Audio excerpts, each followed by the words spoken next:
I stopped mid-step the instant I saw them through the restaurant's floor-to-ceiling window, Chloe's laughter, bright and familiar, mingling with a low chuckle that wasn't my own.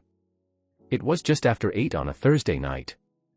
The amber glow of the sconces painted the mahogany tables in a warm haze, and I'd meant to drop off a surprise order of her latest cookbook at the valet stand. Instead, I saw Chloe seated across from Brooklyn, her food photographer, a man I'd met only once, during a brief, creative brainstorm, at home. They sat so close that the soft curve of Brooklyn's hand rested atop Chloe's wrist, their fingers curled together as if sharing a secret I wasn't intended to know. In that instant, the world contracted, the rich scent of truffle-steeped risotto, the pop of a cork I could almost hear from the curb, and the low murmur of other diners faded into static noise. My heart thudded, a strangled hammer against my ribs. I shut my eyes for a fraction of a second, tasting the metallic tang of adrenaline. Why would Chloe, the woman I married 3 years ago, who had built her culinary influencer empire with me by her side, be here, holding hands with another man? I forced myself to inhale deeply through my nose, the evening air scented faintly with exhaust and jasmine from the planter boxes lining the sidewalk. I told myself it must be a misunderstanding, perhaps they were reviewing a close-up shot for her Instagram feed. But the way Brooklyn's thumb stroked the back of Chloe's hand was anything but professional. I edged closer to the window, pressing a hand flat against the cool glass. Inside, Chloe raised her head, her eyes catching the glow of a hanging lantern just as she smiled, and that smile was mine, reserved, intimate, the one she'd given me on our rooftop anniversary last month. But now it was directed at Brooklyn, and no amount of wishful thinking could recast it as anything innocent. My feet felt heavy as lead. I'd brought her favorite takeout, seared scallops with saffron aioli, intending it as a surprise after a long day on set. Instead, I'd become an unwelcome observer to their clandestine intimacy. A waiter glided past, carrying a tray of sparkling wine glasses, the champagne within bubbling like molten gold. I glimpsed Chloe's half-empty flute on the table, condensation beating on its stem. My throat tightened at the sight. I wanted to crash through the door, shout for Chloe to look at me, demand an explanation, anything to dispel the betrayal before it rooted itself deeper. But I stayed frozen, mind racing, pulse roaring in my ears. All I could think was, I needed proof before I let myself unravel. I backed away from the window, heart hammering so loudly I could feel each beat in my throat. My hand shook as I unzipped my jacket pocket and pulled out my phone. I tapped the camera app and framed them through the glass, Chloe's profile illuminated by candlelight, Brooklyn's hand gently clasping hers. I took a photo, the camera's shutter click echoing like a verdict. Even from this distance, she couldn't miss the look in my eyes when I froze her image on my screen. But I didn't have time to worry if she saw me, I had to gather more evidence. I leaned against the smooth granite of the building facade, pressing my shoulder into the wall to steady myself. My mind ping-ponged between rage and disbelief. How long had this been going on? All those late, studio sessions, the whispered phone calls I'd dismissed as creative logistics, were they cover for secret rendezvous? The thought twisted like a knife in my gut. I remembered this afternoon, she'd said, I'll be late testing lighting for the new feature. Now I realized how broad that term had been. I slid 1 foot forward, circling toward the rear entrance where I knew the valet exit lay. If I could catch them leaving together, maybe I'd hear an excuse to believe that I was still the center of her world. But as I rounded the corner, the valet podium loomed empty, the concierge nowhere in sight. I paused, scanning the dimly lit alleyway. A faint click behind me made me spin, no one there. I swallowed hard, a knot of dread forming in my stomach. The roar of my own breath flooded my ears as I crept back around to the front. Through the window again, I saw Brooklyn lean in and brush a strand of hair behind Chloe's ear. She leaned into his hand, and their eyes locked in a way that spoke of late-night text messages and secret smiles. My fingers tightened around the phone, thumbnails digging into the aluminum casing. The world outside froze in that heartbeat, honking taxi cabs, the soft patter of footsteps from passing pedestrians, the hum of neon signs across the street, all overshadowed by the realization that my marriage was fracturing here and now. Despite the lurch in my chest, I drew in a steadying breath, smoothing my shirt collar. No tears, no yelling, I had to remain composed. I tapped the photo album icon on my phone and locked the image behind a passcode. I needed more, proof of clandestine dinners, perhaps a confirmation in her sent messages or a studio shoot screenshot showing them together. But tonight, I would go home without confrontation. If I stormed in now, I'd lose control. The anniversary clock in our living room would tick past midnight while I stood at our front door, consumed by hurt. Instead, I turned away from the window, shoulders squared. The rich aroma of Chloe's signature seared scallops beckoned me back to our car. I climbed into the driver's seat with a single thought pounding in my head: tonight, however much I ached, I would pretend everything was normal, until I had the full story. I remember the first time Chloe handed me a freshly baked sourdough loaf, its crust crackling under my fingers, steam curling up in a fragrant swirl of warmth. It was our kitchen on a lazy Sunday. Flour footprints speckled the wooden floor, sunlight slanting through the bay window, and Chloe's eyes shone with pride as she described her dream of building a brand around honest, celebratory food. I was a copywriter at a small agency then, happy to be her biggest cheerleader, photographing that sourdough and crowing on social media. My fiancée just changed breakfast forever. Her passion was contagious, and I was captivated by how alive she looked whenever she wielded a whisk or arranged fresh basil leaves. Fast forward to last year, when she launched her first cookbook with glossy applesauce cake photos and gingham-draped pears. We celebrated in our living room under twinkling fairy lights, a platter of her mini quiches on the coffee table. She wore a black crop top and denim jeans, cheeks flushed as congratulations poured in from followers and industry insiders. Those late-night edits back then meant little more than refining photos or scheduling tweets. I assumed each sleepless night was simply part of the process. After all, every step she took was part of our shared story. But over the past few months, that warmth began to cool. It started subtly. Chloe would say she was staying late at the studio to tweak lighting with Brooklyn, a food photographer whose Instagram was awash in moody hues.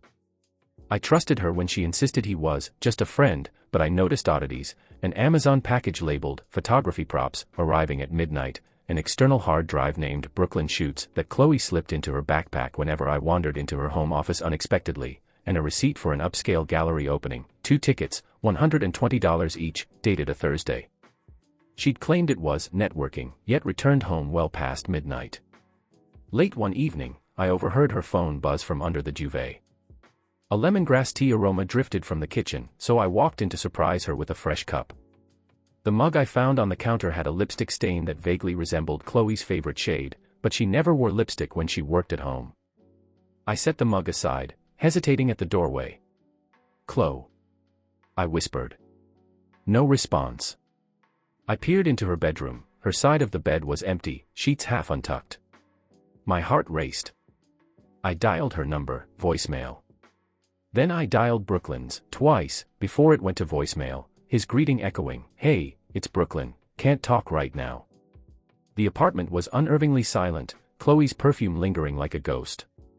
That night at dinner, I set a plate of her homemade butternut squash risotto in front of her, her face bathed in the golden glow of pendants above our table. "I made this exactly like you taught me," I said, seeking that glimmer of delight in her eyes. But she glanced down at her phone, thumb hovering over a notification: "Brooklyn, check final edits." Her expression flickered, guilt or anxiety, I couldn't tell, and she forced a smile. "Looks delicious, babe. Just have to text this client back." I nodded, tasting saffron's warmth on my tongue, but the moment felt hollow. The Chloe who once lit up at every bite now seemed three-quarters present, her attention tethered to that glowing screen. Increasingly, I caught snippets of whispered calls in the hallway, flirtatious laughter, hushed tones that dissolved into silence when I approached. Once, heading to the bathroom, I froze at her bedroom door as I heard her murmur, "You make my work feel effortless," followed by Brooklyn's deep chuckle. I stood still, breath catching, mind racing. I told myself it was professional admiration. After all, she thrived on collaboration. But days later, logging into her laptop to share a recipe draft for my new blog, A Husband's Take on Comfort Cooking, I found an email in her sent folder addressed to Brooklyn. "Can't stop thinking about last night. When can we finish our Omaha shoot?" My hands trembled as I highlighted the words, the cursor blinking judgment. Heart pounding, I closed her inbox and shut the laptop. Guilt gnawed at me for snooping, but I couldn't unsee what I'd read. Those clandestine dinner photos, like the Instagram story of Chloe holding a burgundy wine glass with Brooklyn's hand brushing hers, all pointed to something more than a professional rapport. She'd captioned it, "Creative inspiration happens over good vino, shushing face wineglass #food photography life," as if the brush of skin was incidental. But my gut twisted, such intimacy belonged in romance, not real captions. That Sunday, I sat in our home studio scrolling through Chloe's feed, noting every story highlight, every reel, searching for clues. The anniversary clock in the hallway ticked steadily as I jotted down dates, times, and captions of suspicious posts, piecing together a timeline: a private tasting at the same bistro they visited last Thursday, the late-night studio session that ended at 2 a.m., and an Instagram DM showing location tags at his loft. My heart throbbed, but beneath the pain grew a steely resolve. I knew I had to gather more evidence, screenshots of messages, receipts, perhaps proof of secret lodging, but I couldn't confront her unprepared. That night, while Chloe tucked our daughter Harper in with bedtime prayers, reciting lines about gratitude and family, I watched them through the doorway. Chloe bent over, whispering something that made them both giggle. Harper, pressed close to her, sighed, "Mommy's the best cook." My chest tightened, a conflict of pride and betrayal gnawing at me. I slipped away to my den, the apartment's hush pressing against my ears. I opened my laptop and typed a new folder label, Brooklyn. Inside it, I dropped every dubious screenshot and screenshot metadata I'd collected. As the anniversary clock ticked past midnight, I whispered into the silent room, "I will uncover the full truth, no matter how much it hurts." In that moment, I realized I was no longer merely the supportive husband I once was. I had become a detective in my own home, piecing together fractured clues to confront a betrayal that had insidiously woven itself into every corner of my life. I woke before sunrise, unable to ignore the anniversary clock's steady tick in the hallway. It sounded like a countdown to the moment I would confront the truth about Chloe and Brooklyn. Rather than try to sleep, I slipped into my office, booted up my laptop, and opened the folder labeled Brooklyn, which now held every piece of evidence I'd collected: the sent email from Chloe's account saying, "Can't stop thinking about last night," screenshots of her messages arranging dinner surreptitiously, and Instagram stories capturing their entwined hands over wine glasses. I reviewed each item carefully, ensuring dates, times, and locations lined up precisely. Thursday at the upscale bistro, Sunday's studio session that ran until 2 a.m., and that ambiguous lighting check which coincided with an undisclosed hotel stay. Although my chest ached, I felt a grim satisfaction. My resolve crystallized. By 8 a.m., I was dressed in navy slacks and a crisp button-down shirt, feeling oddly formal for a Friday morning at home, but I had an appointment with our divorce attorney at 10. I brewed black coffee, its bitterness grounding me, and practiced my opening statement: "I have evidence of my wife's affair. I need to file for divorce and protect our daughter. Here is everything I've gathered." Each sip steeled me for what lay ahead. I grabbed my briefcase, slipped in a USB drive containing all digital files and printed copies, including a detailed timeline I had assembled the night before, and headed out. The house felt unnaturally quiet. Chloe was gone, leaving only the faint, lingering note of her vanilla perfume. At 9:45 a.m., I pulled into the subterranean parking garage of Lawson & Hale Attorneys. The sleek, mirrored elevator reflected my tense expression again and again as I ascended to the 7th floor. In the reception area, I signed in under "So Lease, Divorce," and sat under the hum of fluorescent lights, surrounded by magazines I couldn't focus on. At exactly 10, a receptionist led me to Elizabeth Lawson's office, whose walls were lined with law books and framed degrees. She greeted me with a firm handshake and invited me to sit. I placed the briefcase on her mahogany desk, unlocked it, and carefully laid out the USB drive and printed timeline. "I reviewed your initial email," she began, her tone professional but compassionate. "Let's go over what you've collected." I explained each entry: Chloe's late-night studio sessions, the restaurant receipts paired with GPS logs, her affectionate messages to Brooklyn, and the Instagram story of their hands entwined. Elizabeth scanned my timeline and nodded. "This is comprehensive. We have grounds for divorce on adultery. Next, we need to file a petition detailing custody, asset division, and temporary orders for support and exclusive possession of the home." My throat tightened. "I want sole custody of Harper and to secure the house for her stability," I said. She made notes. "Understood. I'll draft the petition requesting primary physical custody, child support, and temporary exclusive use of the home. We'll also file a motion to prevent any contact between Chloe and your daughter outside supervised visits. You'll need to sign these documents, and we'll set a hearing in 2 weeks." Leaving the firm felt like emerging from a fog. Outside, the city's hum seemed sharper: taxi horns, brisk pedestrian footsteps, the swirl of autumn leaves in the wind. I drove straight to our bank, determined to separate my finances before Chloe could drain any shared accounts. Inside the marble lobby, I approached a banker's window and requested paperwork for a personal savings account. The banker guided me through identification checks and form signing. I made an initial deposit and asked her to transfer half of our joint savings into this new account. Finally, I instructed a lock on the primary account so no withdrawals could occur without my authorization. Signing away a chunk of our shared wealth felt surreal, but I reminded myself it was necessary for Harper's future. Back at home, I unpacked a small, unmarked box containing a discreet Wi-Fi-enabled security camera disguised as a smoke detector, an ambient home guardian. Its packaging read. I positioned it on the living room ceiling to capture any activity on the main floor, then connected it to my phone's app, confirming that the feed uploaded encrypted video to the cloud. If Chloe tried to remove or tamper with it, I'd receive an alert.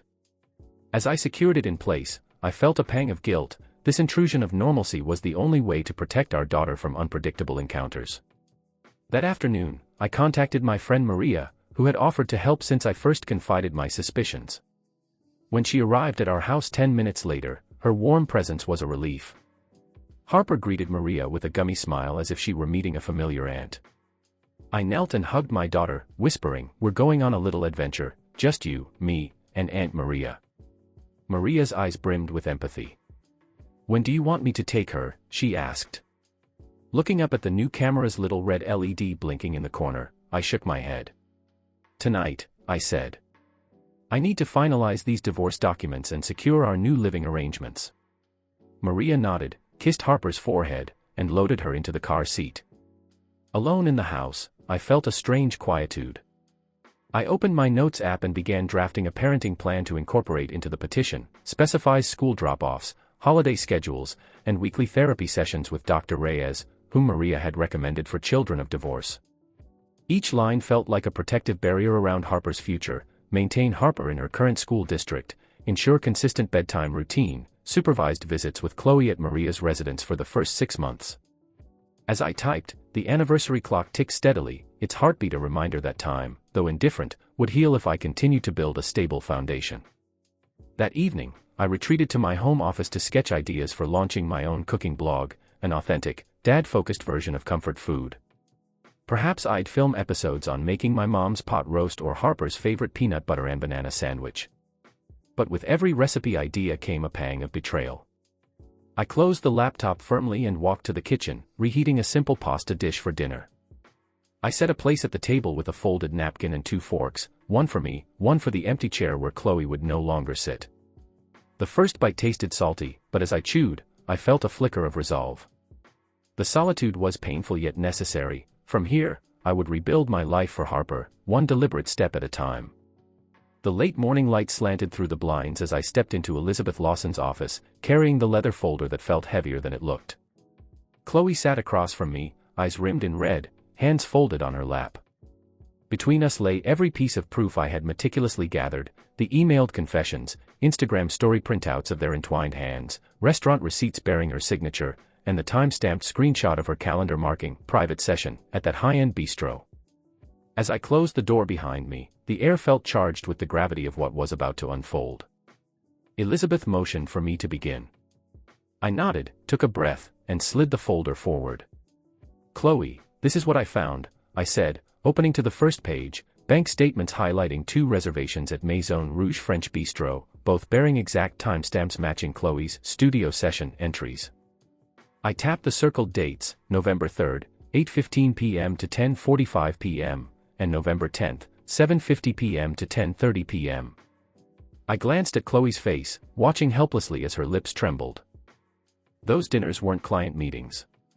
They were clandestine outings with Brooklyn. Chloe's breath hitched, and she lifted her chin defiantly. "Alex, it's not what you think," she whispered, voice threading with fear. Her plea sounded hollow against the dam of evidence before me. I remained calm, letting her words hang in the stillness for a moment before continuing. I flipped to the next set of pages, a screenshot of Chloe's sent email, subject line: "Last night, reading, can't stop thinking about you. When can we shoot again?" The timestamp glowed back at us, October 28th, 11:07 p.m. Chloe's eyes darted away. She opened her mouth, but I raised a hand. That was sent from your work address, after you told me you were finishing photo edits, I said softly. Not once did you consult me or mention it was with Brooklyn. The edges of the folder rustled as Elizabeth leaned forward, pen poised. Turning to photographs printed on glossy paper, I revealed the final blow, a framed still from a surveillance feed showing Chloe entering a boutique hotel room, her camera bag slung over one shoulder, Brooklyn close behind, their hands brushing at the threshold. The hotel's neon sign glowed in the window, reading Veritas Suites. This was taken November 10th at 11:05 p.m., I said, voice steadier than I felt. Just before your reservation was recorded. Chloe gasped, her posture collapsing as guilt and shame unfurled across her face. Tears welled as she stammered, I'm so sorry. He understood me in a way I felt you didn't. Her admission crackled like a fuse, igniting a sorrow I had tried to stifle. I closed the folder gently, the sound echoing in the hushed room. No more lies, I said quietly. You broke our vows. You betrayed our brand, our family, and the trust we built. I lifted a small, framed Polaroid from my briefcase, a photograph Chloe and I had taken on our first cook-along livestream, me holding the camera at arm's length, her spoon raised triumphantly in the background. In that image, we glowed with shared dreams. Now, that same photo felt like a relic of a past that had been irrevocably shattered. Chloe stared at the Polaroid, tears cascading down her cheeks. Elizabeth cleared her throat and closed Chloe's file. Chloe, Alex's terms are straightforward. You agree to the custody and asset proposals as stated, with supervised visitation for 3 months. If you contest, this evidence will be presented in full at trial. Chloe nodded, unable to meet my gaze. As we stood to leave, I felt the last tendrils of mourning slip away, replaced by a calm resolve. In that moment, I understood that though our marriage lay in ruins, I had reclaimed my agency, and I would rebuild our daughter's world on a foundation of honesty and unwavering devotion. The divorce papers arrived on a gray Tuesday afternoon, sole physical custody of Harper granted to me, supervised visitation for Chloe, and a 60-40 split of our joint assets, 3/4 of which were allocated to Harper's college fund and counseling. Signing the final documents in Elizabeth Lawson's office felt like setting a heavy weight down. I exhaled and stepped outside, the crisp autumn air filling my lungs as if I were emerging from underwater. For the first time in months, I felt unburdened by uncertainty, even though I knew the hard work of rebuilding lay ahead. That evening, I arrived home to an empty apartment, the last vestiges of Chloe's presence, her laptop bag, her apron, already gone. I wandered through the rooms we once shared laughter in, each step echoing against bare walls. I found myself in our kitchen, the very heart of so many cherished moments, flour-dusty countertops from weekend sourdough experiments, spice jars neatly lined like soldiers on the shelf, and a lone whisk still perched in the utensil holder. I ran my fingers across the smooth countertop, remembering how Chloe's eyes shone when she taught me to caramelize onions just right. That memory stung, but it also reminded me why I needed to move forward for Harper's sake and my own. Over the next week, I focused on establishing new routines. Mornings became a ritual of oatmeal with cinnamon and banana, Harper's favorite, followed by quick hugs and school-run chatter about her day. My brother Nicholas helped me transition into a smaller lakeside condo, fully furnished and situated near Harper's school. On weekends, we explored farmers' markets together, tasting heirloom tomatoes and sampling artisanal cheeses. I enrolled us both in a ceramics class at the community center, pottery for parents and kids, the flyer read. The first time Harper's little fingers pressed clay under my guidance, her grin reminded me that, even after betrayal, new joy was possible. Late one afternoon, I settled into my home studio with a fresh slate of ideas for my new blog, comfortfoodandcomfort.com, a secret recipe shoot designed to reveal Chloe's infidelity through visual storytelling. I arranged the setup meticulously, a simple wooden table, vintage porcelain bowls, and a single pendant light overhead. On the counter sat a handwritten recipe card titled, Ultimate Mushroom Risotto, with a pinch of truth. I styled the ingredients, cremini mushrooms, arborio rice, shallots, white wine, in neat piles, then placed a stack of printed photographs nearby, the bistro window shot of Chloe and Brooklyn holding hands, the Instagram story still of their entwined fingers over a wine glass, and the private session calendar screenshot. As I filmed each step, sautéing garlic, deglazing with wine, stirring spoonful by spoonful of simmering broth, I narrated candidly, this risotto simmers slowly, just like certain partnerships that unfold under warm restaurant lights. Notice how the mushrooms release their essence over time. Kind of like secrets that bubble to the surface. With each descriptive flourish, I cut to a photo overlay, their hidden rendezvous captured in stark contrast to my humble kitchen. The video concluded with a voiceover as I plated the risotto. Some recipes are meant to be shared in love, others are made to expose bitter truths. Here's to healing, and to serving honesty, one scoop at a time. I uploaded the final edit at midnight. When Harper saw the published post the next morning, her eyes wide as she watched the visuals, I crouched beside her and said softly, "Sometimes, the best recipe is the one that helps us move forward." She nodded, digging into a bowl of that very risotto, and as she ate, I felt a quiet sense of closure. My past with Chloe was gone, but my future, rooted in love for my daughter, honest storytelling, and rich, comforting flavors, had only just begun.